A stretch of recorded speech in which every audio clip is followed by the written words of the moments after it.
말씀은 열왕기상 18장 17절 말씀입니다. 열왕기상 18장 17절, 우리 구약성경으로 547면에 있습니다.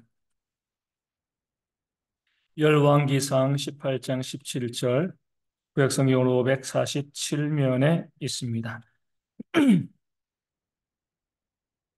열왕기상 18장 17절 말씀입니다.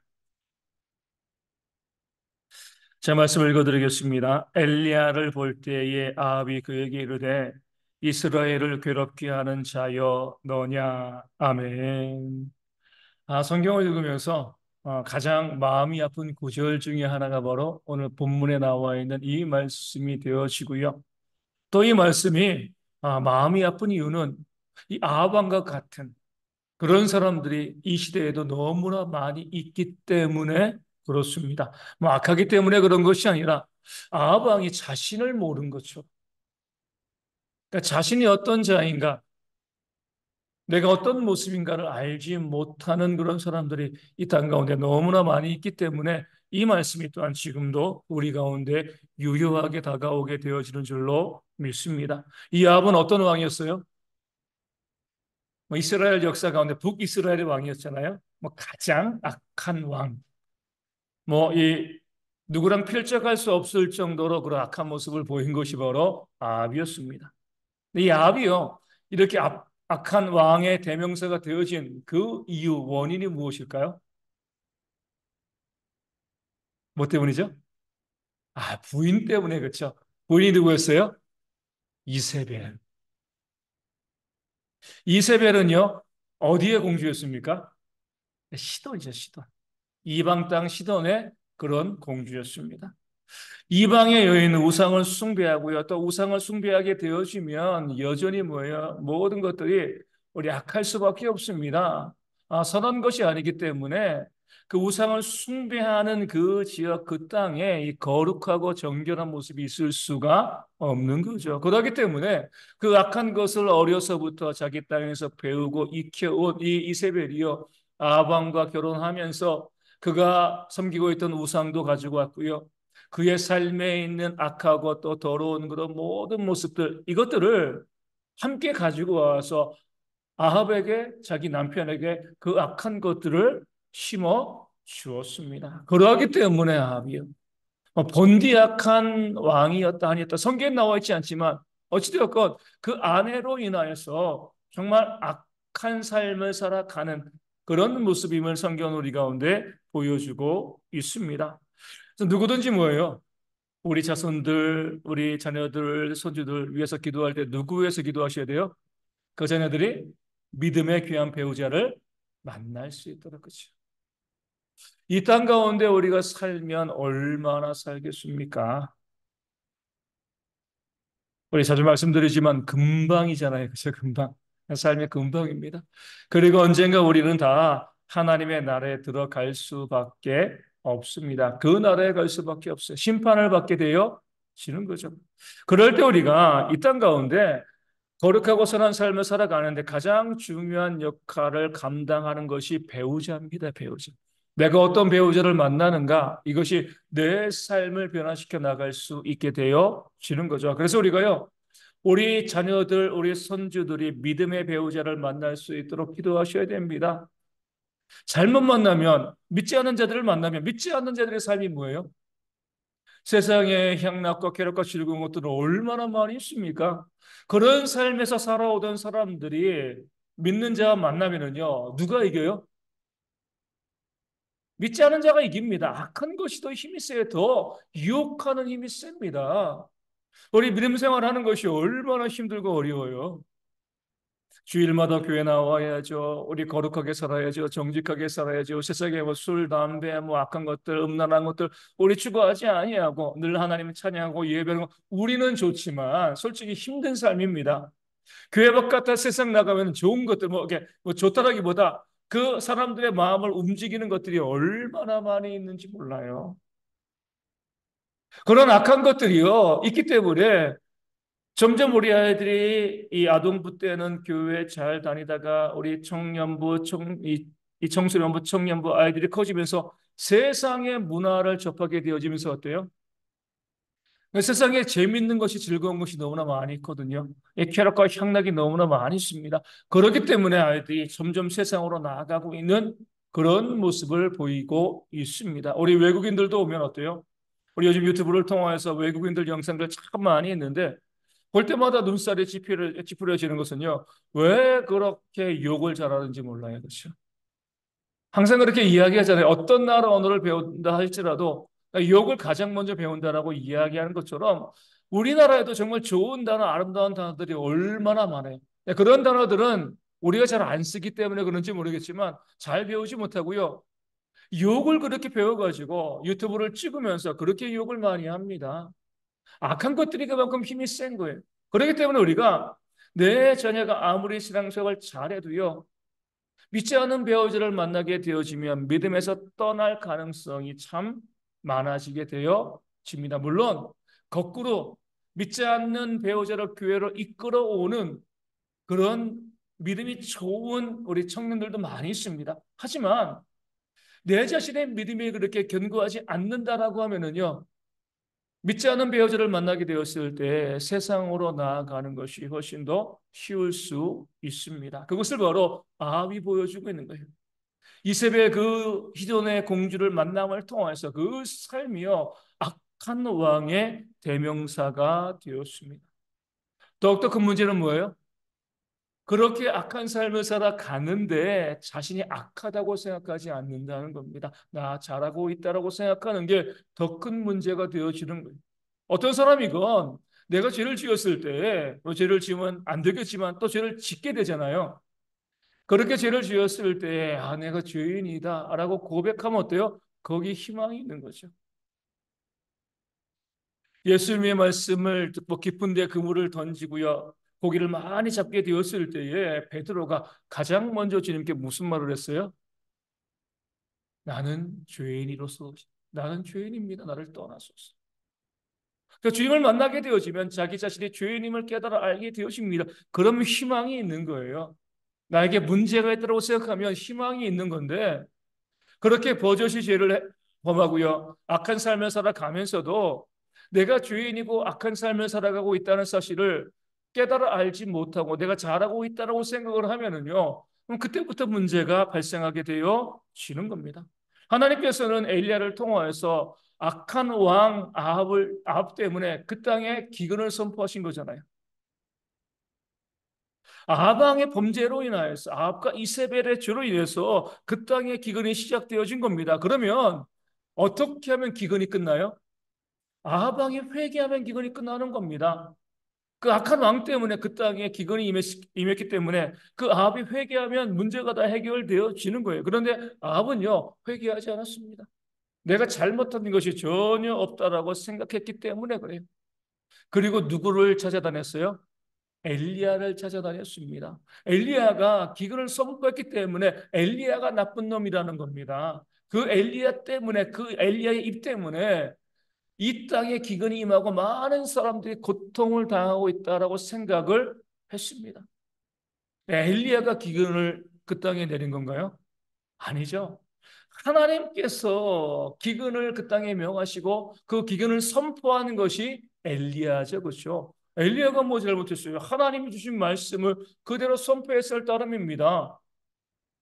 차라리 아합이 하나님을 미워했으면 이해가 가는데 엘리야를 미워할 이유가 없는 거잖아요. 어떻게 보면 우리 이 스피커 같은 겁니다. 그렇죠? 제가 말하고 스피커가 확성기로 소리를 전파해 주는 거예요. 목회자가 전하는 말이 듣기 싫다고 해가지고 그 스피커를 때려 부시면 어리석은 거잖아요. 그렇죠? 가끔 가다 보면 그런 분들이 있습니다. 우리 뭐 축구라든가 그런 특별히 축구가 좀 심한 것 같아요. 뭐 국제 경기를 막 보다 보면 우리 팀이 막 엄청나게 못할 때가 있잖아요. 그럼 어떻게 해요? 보고 있던 TV를요 발로 부숴버리는 사람들이 있습니다. 아니 TV가 뭘 잘못했어요? 물론 그 화난 감정은 이해하지만 TV는 어때요? 이 송출되어지는 영상 그대로 보여주는 겁니다. 그 TV를 뭐 주먹으로 깨부수거나 발로 찰 이유가 없는 거잖아요. 그런데 너무 화가 나고 그 TV가 그 영상을 보여주니까 견디지 못하고요. 그 비싼 TV를 발로 부수는 그런 사람들이 있습니다. 지금 아방이 극거린 거예요. 엘리야가 뭐 잘못했습니까? 하나님께서 기근을 선포하라고 했으니까 기근을 선포했는데 왜 엘리야에게 죄를 묻고요? 엘리야가 문제이다 이렇게 생각을 하나요? 어리석은 거죠. 악에 치우치다 보면은요 어리석게 되어집니다. 어리석은 모습들 보여지게 되어지는 거죠. 우리 이제 국회의원들 보면 그러잖아요. 도무지 이해할 수가 없어요. 뭐 하버드도 나오고요, 뭐 서울대 나오고 다 똑똑하고요. 모자란 것 없는 사람들이잖아요. 배움이 있어가지고 IQ도 높고 하는 짓을 보면 어때요? 애만도 못한 그런 행동과 말을 합니다. 다른 이유가 없어요. 악에 물들게 되어지면은요 어리석어집니다. 내가 옛날에 왕년에 정말 열심히 공부도 잘하고 똑똑하고 천재라는 소리를 들어도요 악에 물들게 되어지면 어리석은 그런 모습을 보여질 수밖에 없는 거죠. 지금 아합이 그런 거예요. 악에 물드니까 애꿎은 지금 엘리야에게 복수하기 위해서 엘리야를요 그 이스라엘 전역에 지명수배하고요 현상수배하고 엘리야가 있는 곳이라고 하면 어딘지 다 찾아가서 그 엘리야를 색출해냈습니다. 엘리야가 기근을 선포했기 때문에 엘리야를 죽이면 뭐예요? 문제가 끝나겠지 이렇게 생각을 한 거죠. 하나님께서는 그 엘리야를요 꼭꼭 숨겨뒀습니다. 어디요? 그리 시냇가에 그 다음에 그 사르밧 지역에 아합이 찾을 수 없는 곳에 엘리야를 꼭꼭 숨겨주었습니다. 그리고 때가 차니까 이제 기근을 끝내고요. 하나님의 역사를 보여줄 때가 되어지니까 그 엘리야로 하여금 스스로 아방 앞에 나서게 하였습니다. 먼저 오버드를 찾고요. 그 오버드가 이 아방에게 엘리야가 있다라고 이야기하고 그래서 엘리야와 아방이 만나게 되었습니다. 그런데 이 아합이 엘리야를 만나자마자 한 말이 오는 본문이죠. 뭐라고 이야기해요? 이스라엘을 괴롭게 하는 자여 너냐? 네가 지금 이스라엘을 괴롭게 하고 있다. 이렇게 이제 엘리야에게 이야기하고 있는 겁니다. 이거는요, 아합의 진심인 거예요. 정말 그렇게 생각했습니다. 저 엘리야가 이 땅에 기근을 만들어냈어. 저 엘리야가 이 땅을 괴롭게 하고 있어. 너 나쁜 놈 이렇게 엘리야를 향해서 정말 악담을 욕을 쏟아붓고 있는 겁니다. 그 말을 들었을 때 엘리야가 얼마나 황당했을까요? 아니 이게 무슨 말인가? 누구 때문에 지금 기근이 그 땅에 임한 건데요? 기근보다 정말 아방의 이 말이 엘리야를 더 화나게 하고요, 황당하게 만들었을 겁니다. 그래서 무엇이라고 이야기 그 다음 절에 내가 이스라엘을 괴롭게 한 것이 아니라 당신과 당신의 아버지의 집이 괴롭게 하였습니다. 정신 차리라는 거죠. 왜? 그 문제의 원인, 기근의 원인, 그 당신의 악에 있는 것을 깨달아 알지 못하고 왜 나에게 그 책임을 뒤집어 씌웁니까? 그리고 이렇게 이야기합니다. 이는 여호와의 명령을 버렸고 당신이 바알들을 따랐습니다. 당신이 하나님의 말씀을 버리고 우상을 숭배했기 때문에 그래서 악한 삶을 살아갔기 때문에 이 땅에 악이 가득 차서 하나님께서 이 땅 가운데 기근을 선포한 것이지 왜 왜 나에게 그 문제를 찾습니까? 기가 막힌 그런 말을 지금 엘리야는 들은 거죠. 그렇게 엘리야는 아합에게 당신과 당신의 집이 행한 그 악행들, 하나님의 명령을 따르지 아니하고 우상을 숭배한 바알을 숭배한 그 죄악으로 인하여서 이 땅에 괴롭힘을 당하고 있습니다. 아주 분명하게 알려주었습니다. 근데 더 답답한 건 뭐예요? 이제라도 회개해야 되는데, 아, 그래, 우리가 문제구나, 내가 문제구나, 나의 우상 숭배가 문제구나, 그렇게 깨달아 알아야 되는데, 그렇게 분명하게 엘리야가 당신의 죄악으로, 당신의 악으로 인하여서 이 땅 가운데 이러한 기근이 임하였습니다. 이 땅이 괴롭힘을 당하고 있습니다. 라고 이야기했음에도 불구하고, 아합은 어때요? 그 사실을 깨달아 알지 못했습니다. 그러니까 깨달음을 주는 것도 하나님의 은혜인 거예요. 아무리 이야기하고 단도직입적으로 이것이 문제라고 이야기해도요, 그것을 깨달아 알지 못하는 사람들이 있습니다. 어느 목사님이 이렇게 말씀하시면, 제가 지난번 설교도 말씀드린 것처럼 목회할 때 너무 힘든 게 뭐냐? 교만은 패망의 선봉입니다 라고 말씀을 증거하면 교만한 성도들이 아멘 해야 돼. 이제 죽여야 되는데 오히려 교만한 성도들이 아멘 외친다는 거예요. 자신이 교만하다는 걸 알지 못하는 겁니다. 목사님 말씀이 맞습니다. 자신에게 그 말씀이 들려줘야 되는데 내게 그 말씀이 들려진다는 그 사실을 깨달아 알지 못하는 거죠. 깨달음이 없으면은요, 하나님의 진노와 심판이 임할 수밖에 없습니다. 그렇기 때문에 어때요? 그 다음에 갈멜산에서 엘리야와 바알의 450명의 선지자와 싸워서 하나님의 살아계심을 그 갈멜산 위에서 하나님께서 보여주셨습니다. 그래도 어때요? 그래도 못 깨달아요.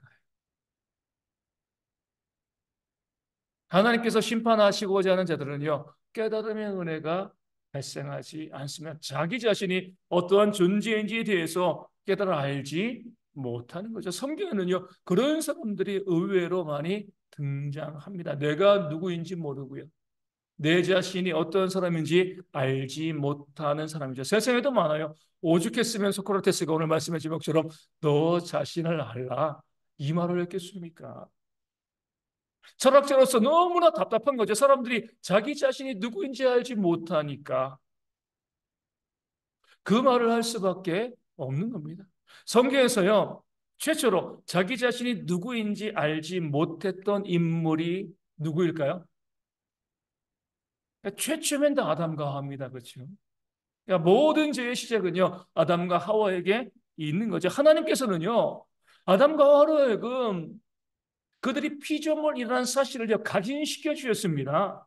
나는 창조주이고 너희들은 피조물이야. 그 사실을 알아. 하나님의 형상과 모양대로 만드셨습니다. 땅을 정복하고 다스리게 하셨죠. 하지만 뭐예요? 그럼에도 불구하고 너희가 나의 형상과 나의 모양으로 지음받았고 이 땅을 정복하고 다스리는 그런 힘과 능력이 너희 가운데 있지만 그럼에도 불구하고 나는 창조주이고 너희는 피조물이다. 이 사실을 잊지 말라. 무엇으로 말씀해 주신 거죠? 선악을 알게는 나무의 열매를 통하여서 말씀해 주신 겁니다. 왜냐하면 하나님은 명령하는 자이고요. 사람은 어때 그 명령에 순종하는 자임을 그 나무가 그 열매가 알려주는 거잖아요. 우리는 명령에 순종하는 자야. 하나님은 창조주이시고 우리는 피조물이다. 다른 의미에서 그 선악을 알게 하는 나무의 열매를 주신 것이 아닙니다. 너희가 그 관계, 너희 자신이 너희가 피조물이라는 그 사실을 깨달아 알지 못하면 뭐요? 정령 죽을 거예요. 하나님의 권위에 도전하는 거잖아요, 그렇죠? 그러니까 죽을 수밖에 없는 겁니다. 그 선악을 알게 하는 나무의 열매는요, 사람들에게 복을 주시기 위해서 하나님께서 허락하신 선물입니다. 우리가 피조물이라는 그 사실, 나 자신에 대해서 알고요, 하나님의 창조주이심을 알면은요, 그 복된 삶을 살아가는 겁니다. 하나님의 복을 주시는 거예요. 그런데 사단이 무엇이라고 미혹하죠? 이 선악을 알게 하는 나무의 열매를 따먹으면 눈이 밝아져서 하나님과 같이 될 수 있다. 여기 아담과 하와가 넘어가 버렸습니다. 우리가 하나님과 같이 될 수 있어. 하나님께서는요, 그 나무를 통해서 너희는 피조물이야, 피조물, 잊지 마, 잊지 마. 계속 말씀을 하셨는데, 아담과 하와는요, 그 자신이 누구인지 깨달아 알지 못하고 뭐예요? 우리가 하나님과 같이 될 수 있어. 그 미혹에 빠져가지고요. 그 선악을 알게 하는 나무의 열매를 다 먹었습니다. 어떻게 피조물이요? 창조주가 될 수 있습니까? 말도 안 되는 소리죠. 그렇죠? 피조물은 피조물에 불과합니다. 하나님은 하나님이신 거예요. 그 자기 자신의 존재가 무엇인지 깨달아 알지 못하였을 때 범죄하였고 인류의 죽음이 다가오게 되어 진 것입니다. 우리 광야에서도 마찬가지예요. 끊임없이 뭐예요? 이스라엘 백성들은요, 자기 자신에 대해서 깨달아 알지 못했습니다. 아론과 미리암도 마찬가지입니다. 모세가요, 그 안에 십보라가 죽고 난 다음에 누구를 취하여? 구스 여인을 또 아내로 취합니다. 잘못된 게 없어요. 그렇죠? 아내가 죽고 난 다음에 또 재혼한 거 아무런 문제 없습니다. 그런데 이것을 가지고 아론과 미리암이 모세에 어때요? 모세에게 대들죠. 무엇이라고 이야기합니까? 여호와께서 모세와만 말씀하시느냐? 우리와도 말씀하지 아니하셨느냐? 우리가 못한 게 뭐 있냐?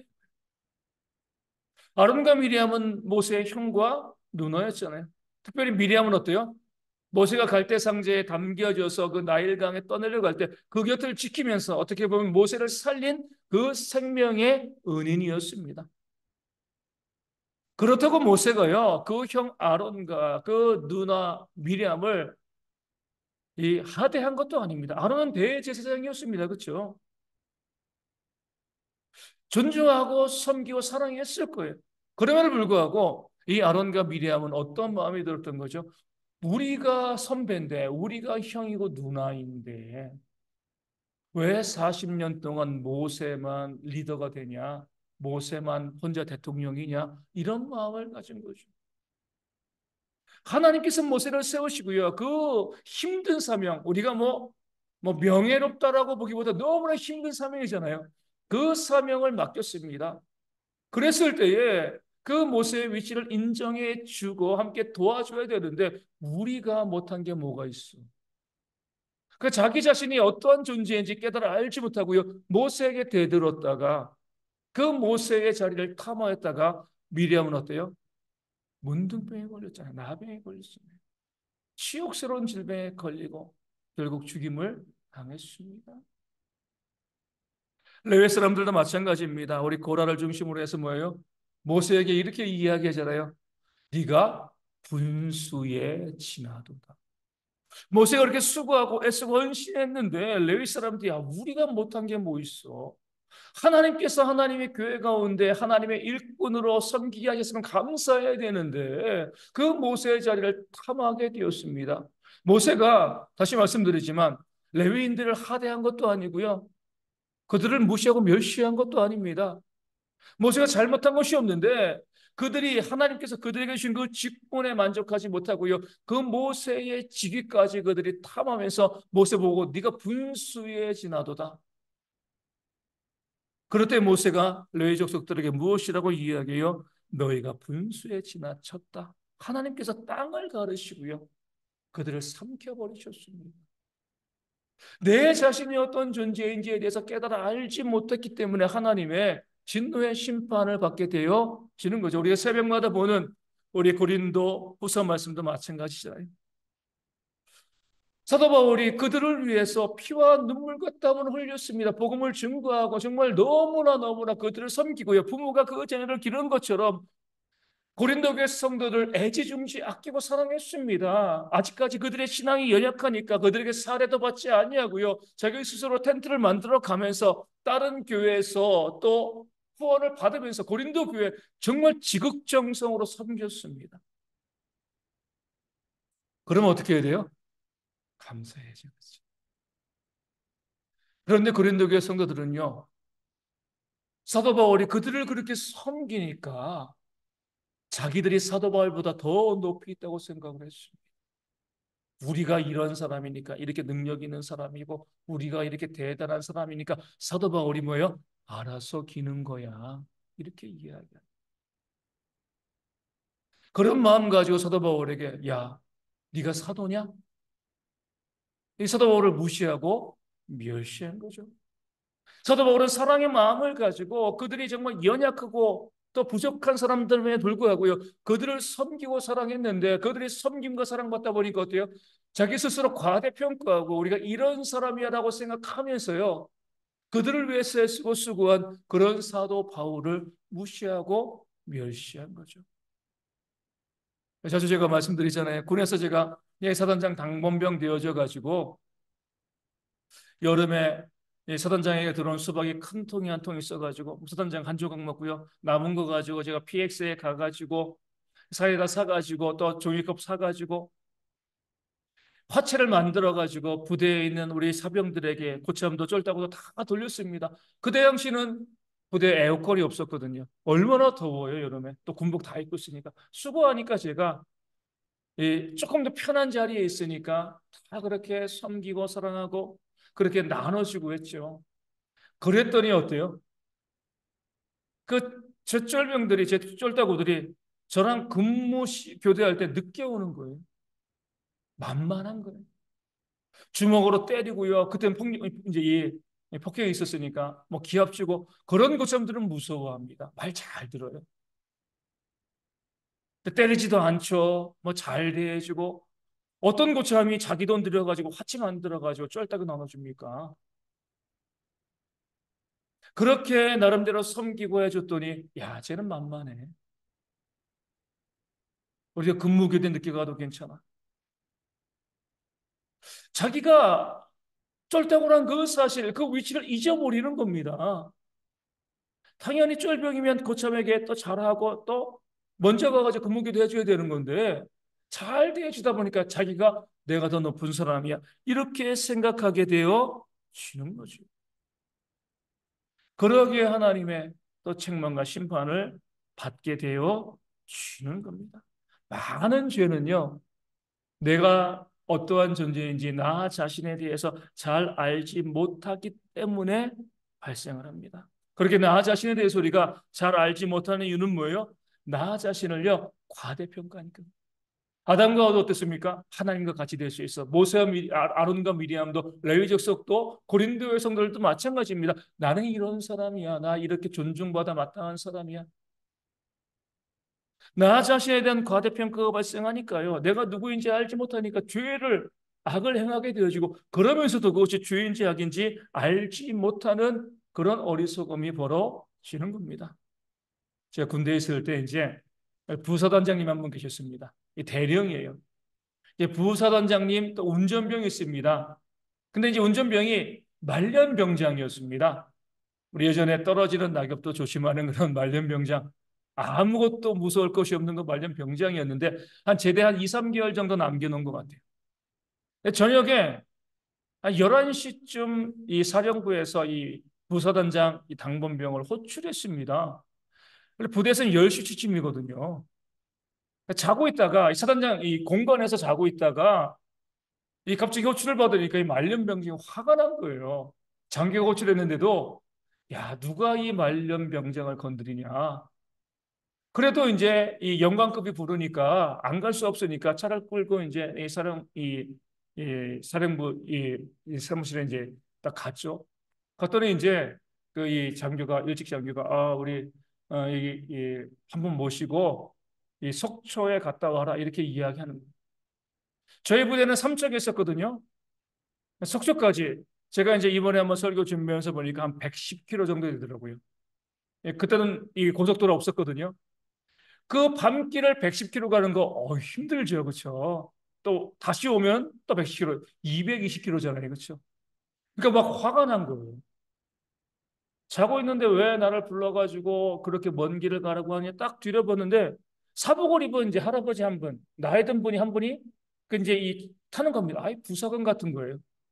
내가 그래도 영광급 대령 운전병인데 아이 뭐 부사관을 내가 이 속초까지 내가 이 모셔야 돼. 물론 부사관이라 할지라도 자기도 계급은 높죠, 그렇죠? 당연히 해야 되는 건데 말년병장이다 보니까 화가 난 겁니다. 그래가지고 아무 말도 안 하고 격려도 안 하고 그냥 차를 쭉 몰고 가다가 초가을인데 쌀쌀하잖아요, 밤에. 창문도 열어버렸대요. 추우라고. 뒤에 있는 분이 아무 소리도 안 하셨다는 거예요. 그래가지고 이제 이 110km 달려가지고 속초까지 갔습니다. 어디로 가냐 그러니까 군단사령부로 가자. 그러니까 군단사령부 가죠. 사령부 딱 가니까 이 헌병들이 앞에서 확인하고 경례를 하는 거죠. 뭐 당연히 뭐 부사관도 경례하니까 어디로 가냐 딱 물어보니까 그분이 이렇게 말씀하신 거죠. 군단장 관사로 가자 그런 거예요. 쓰리스타였습니다. 군단장. 군단장이 거기 모임 와가지고 차가 좀 고장 나가지고요. 사복 입고 있다가 그 병장차를 탄 거예요. 군단장 관사로 가자 이 말 한마디에 그냥 사시나무 떨어지던 거죠. 아무리 말년병장이라도 쓰리스타잖아요. 그렇죠. 영창 가는 겁니다. 근데 그 당시 군단장이 너무나 소탈했어요. 그러니까 이 이야기는 그 운전병이 저에게 해줘서 알았죠. 그 사단장에게 한마디도 이 군단장이 전화한 것도 없어요. 아무도 알려주지 않았습니다. 그냥 넘어간 거죠. 한마디 했으면은요, 영적 몇 개월 가고요. 제대도 늦어지는 겁니다. 영적 간 만큼. 자기 자신이 누구인지 내가 아무리 말년병장이라 할지도 병장이잖아요. 그렇죠? 그 뒤에 탄 것이 이 부사관이라 할지라도 하사관이라 할지라도 다 자기보다는 계급이 높은 사람입니다. 그러면은 자기가 잘 모셔야 되는데 내가 말년병장이야. 떨어지는 낙엽도 조심해야 되는데 왜 나를 이렇게 괴롭혀? 말도 안 되는 어리석은 그런 생각 때문에요. 영장 갈 뻔했습니다. 이것이 바로 나 자신이 누구인지 잘 알지 못하는 사람들의 착각입니다. 내가 대단하게 생각하는. 그래서 우리가 연예인병이 있는 거잖아요. 그 연예인들의 방송에 자주 나오고 많은 사람들이 알아봐 주고 막 선물도 주고 또 광고 한 편 찍으면 몇 억씩 뭐 몇십억씩 돈 나오고 그러니까 자기들이 세상에서 제일 높은 줄 아는 한순간에 무너져 버리는 겁니다. 안타까운 것은요, 이런 일들이 교회 안에서도 어때요? 계속 보여지고 있습니다. 목회자이고 성도이고 내 자신이 나는 이런 사람이야라고 생각을 하면서요. 자기 자신이 어떠한 존재인지 깨달아 알지 못하고 자기를 높이 평가하고요. 자기를 높이 두는 그런 목회자와 성도들이 교회 가운데 많이 있다는 겁니다. 이런 사람들 내가 정말 내 자신이 누구인지 알지 못하고 나를 과대평가하고 있다. 그런 사람들의 가장 중요한 특징, 가장 뚜렷한 특징이 뭘까요? 스스로는 알지 못합니다. 다들 모든 성도들이 다 교만해도요. 다 스스로 겸손하다고 생각을 해요. 아합처럼 자신의 악함을 알지 못하는 겁니다. 나 자신을 알지 못해요. 그런 사람들에게 정말 당신에게 문제가 있습니다. 당신 자신이 어떤 사람인지 알지 못합니다. 알려줄 수 있는 그 중요한 그런 이 방법이 하나 있습니다. 오늘 본문에 나와 있죠. 뭐예요? 남 탓하는 거예요. 아합이 이야기 전에 이스라엘을 괴롭게 하는 자여도 너 때문이야 라고 이야기합니다. 나는 문제 없는데. 자기 자신이 어떤 존재인지 알지 못하니까요. 나는 문제 없다고. 이 땅에 있는 사람 중에서 문제 없는 사람이 어디 있습니까? 다 문제 있죠. 다 사람인데. 나는 문제 없다고 생각하니까 어때요? 자꾸 남 탓하는 겁니다. 남에게 문제가 있어. 남에게 문제가 있어. 이번에 클린스만도 어때요? 선수들 때문에 그랬다. 수석호 씨도 어때요? 선수들 때문에 그랬다.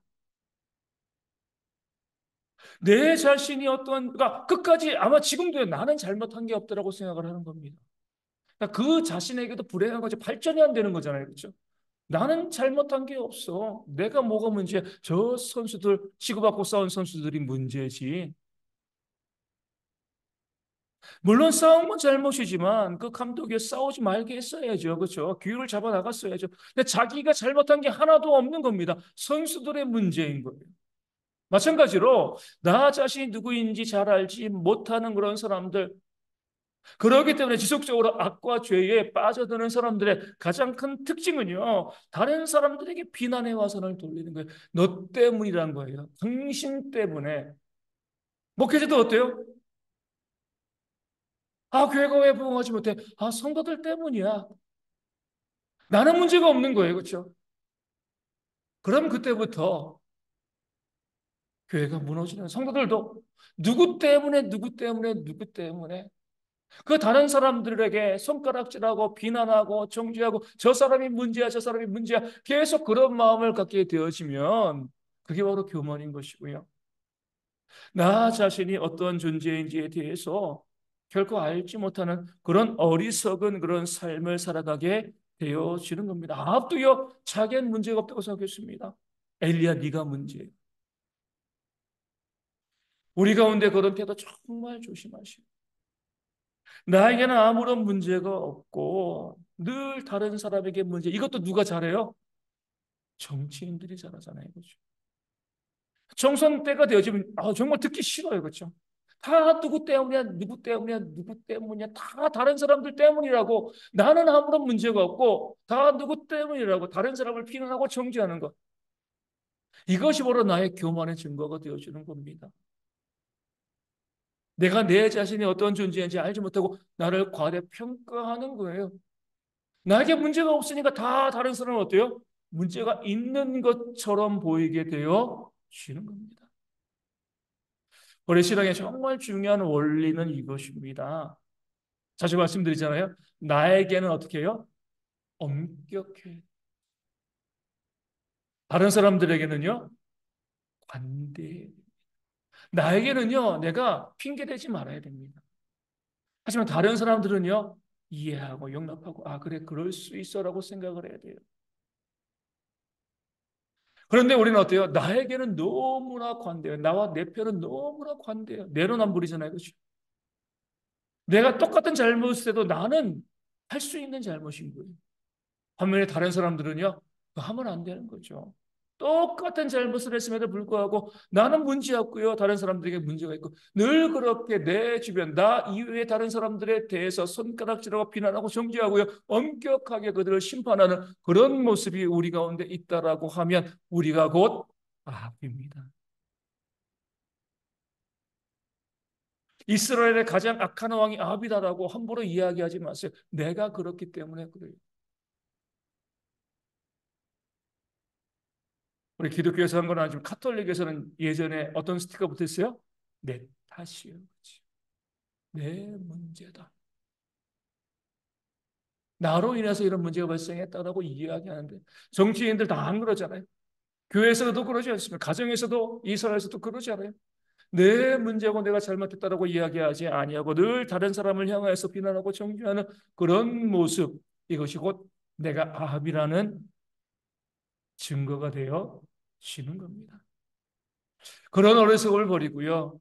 우리 모두가 내 자신이 누구인지 깨달아 알고 다른 사람들에 대해서 긍정적으로 바라보고요. 또 관대하게 바라볼 수 있도록 그 다른 사람들에 대해서는요. 우리가 늘 좋은 이야기만 해줄 수 있고 아 나는 이렇게 부족하고 나는 이렇게 연약한 자이다라고 고백하는 그런 신앙이 있어야지 거기에 하나님의 은혜가 임하게 되어줄 줄로 믿습니다. 그 사도 바울이요. 왜? 나는 죄인 중에 괴수이다. 오라 나는 곤고한 사람이로다. 왜 자기에 대해서 그렇게 고백을 할까요? 참된 그리스도인이기 때문에 그렇습니다. 내가 아무리 뛰어난 사도를 할지라도 그저 인간에 불과할 뿐이다. 이 사실을 깨달아 알고 있기 때문에 그 자기 자신이 어떠한 존재인지 온전히 알고 있기 때문에 그런 고백을 해나가고 있는 겁니다. 우리 가운데도 그런 지혜가 있기를 소망합니다. 앞서 말씀드린 것처럼 아합은요 그렇게 엘리야가 이야기하고 하나님이 갈멜산에서 역사를 보여주고 해도 결국 깨달아 알지 못했습니다. 그게 두려운 거예요. 그렇죠? 이렇게 말씀을 증거하면서도 나 자신을 겸손하게 나에게 엄격하게 남에게 관대하게 남을 비난하고 정죄하지 말고 품고 기도하고 이렇게 말씀을 드려도 끊임없이 계속해서 나 자신을 높이고요 남을 비하하고 비난하고 정죄하는 그런 모습이 나오고 있다라고 하면 어떻게 보면 하나님의 은혜가 임하지 않는다 이렇게 볼 수도 있습니다. 두려워하셔야 돼요. 그 두려운 마음으로 우리가 모든 사람들에 대해서 정말 겸손히 섬기고 사랑하고 나 자신을 철저히 낮추는 그런 신앙으로 하나님의 은혜와 복을 받아 누리는 그런 우리가 되어줄 수 있도록 우리 함께